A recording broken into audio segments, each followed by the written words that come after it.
Bonjour et bienvenue sur Karma Histoire. Cette vidéo vous parlera de la première croisade. Nous allons diviser cette vidéo en trois axes, le contexte, les événements et son impact. Depuis la restauration des lieux saints sous l'empereur romain Constantin, de nombreux chrétiens partent en pèlerinage. Ce qui est évident que des chrétiens partent en voyage pour se repentir de leurs péchés dans des lieux saints comme Saint-Jacques de Compostelle ou le plus important des lieux saints, Jérusalem avec le tombeau du Christ. Mais en 622, une nouvelle religion voit le jour. Il s'agit de l'islam, qui se poursuit par plusieurs conquêtes militaires, dont Jérusalem. Les musulmans abbassides n'empêchent pas les autres religions de vivre dans leur pays, à condition qu'ils payent un impôt, donc le pèlerinage continue. Mais les musulmans fatimides prennent le Jérusalem en 969 et le calife Al-Hakim détruit l'église où se trouve le tombeau du Christ. Ses successeurs permettront à nouveau les chrétiens de pouvoir faire leur pèlerinage. En 1055, l'empire musulman abbasside tombe en main des Turcs seldjoukides. Mais ils s'arrêteront pas là. Par la suite, ils lanceront une attaque sur l'empire byzantin et prennent l'Anatolie après la bataille de Manzikert. Et en 1078, les seldjoukides prennent Jérusalem et coupent la route des chrétiens. Les royaumes chrétiens n'interviennent pas car trop occupés à se faire la guerre entre eux. Mais en 1095, au concile de Clermont, le pape Urbain II lance un appel aux nobles chrétiens d'Europe de se réunir sous une même bannière pour libérer Jérusalem des Turcs. Mais cet appel, destiné aux nobles, est déformé par des prédicateurs dont un Pierre l'Ermite qui lance la croisade populaire. Ils massacreront des milliers de juifs et arrivant en Anatolie, rencontrant une armée seldjoukide et se feront massacrer.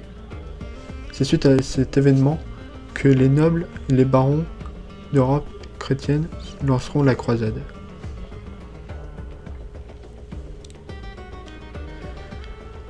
De août 1096 à avril 1097, plusieurs nobles entament un voyage de leur point de départ jusqu'à Constantinople.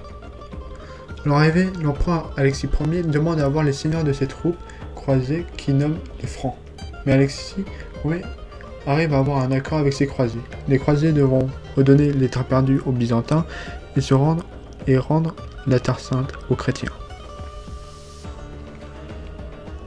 En mai 1097 a lieu le premier siège de la croisade, le siège de Nicée, dirigé par le seigneur Godefroy de Bouillon.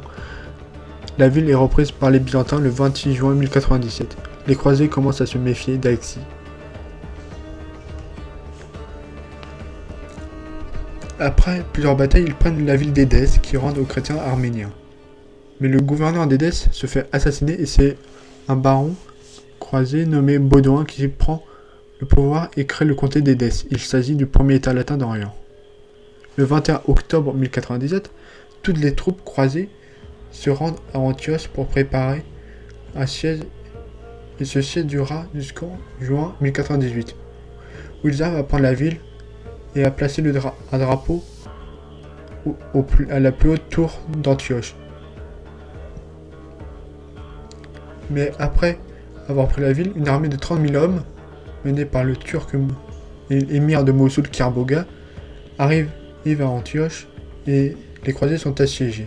Les croisés sont désespérés jusqu'à qu'ils trouvent la Sainte Lance qu'ils se trouvaient sous l'église Saint-Pierre grâce à un prêtre qui aura eu une vision de la relique.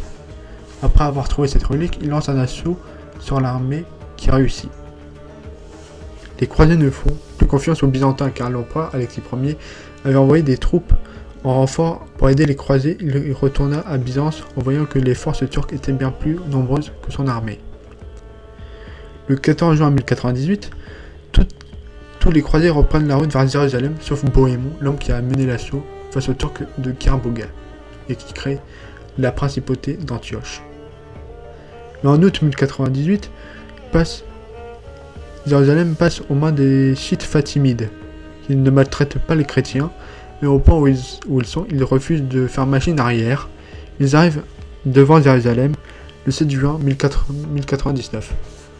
Mais les troupes sont démoralisées et manquent de vivres et de matériel. Mais une flotte génoise arrive à Jérusalem qui apporte des vivres et du matériel aux croisés.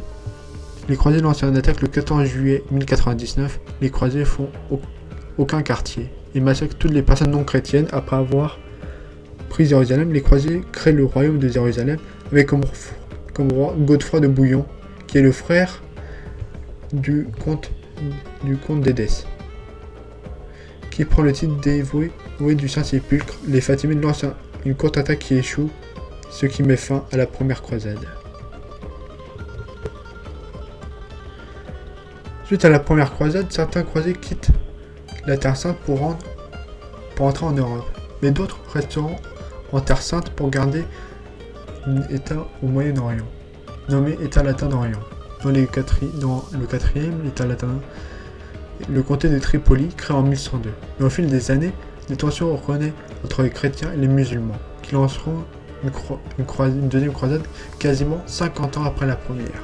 Grâce à cette croisade, de nombreux croisés verront les avancées technologiques, telles que les hôpitaux où ils soignent des malades, ou les tribunaux